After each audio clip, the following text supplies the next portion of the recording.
Hi, this is Mark. Corresponding video that you probably watched, I showed you how to take apart one of these and 92 FS.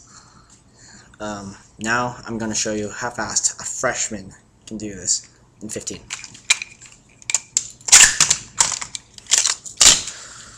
Okay, that was roughly 5 seconds flat.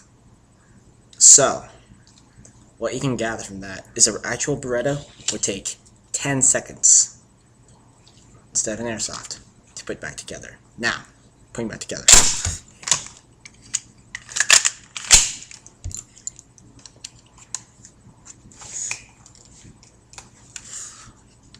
"10 seconds. It makes around 20 seconds for an actual one of these. Remember guys, play safe, and whatever you do, keep that safety on. Safety saves lives. If you're wondering where I bought this, you can buy it anywhere, basically. Big Five, whatever. And this one, I bought on Amazon. Just look up Beretta Airsoft. It'll come up.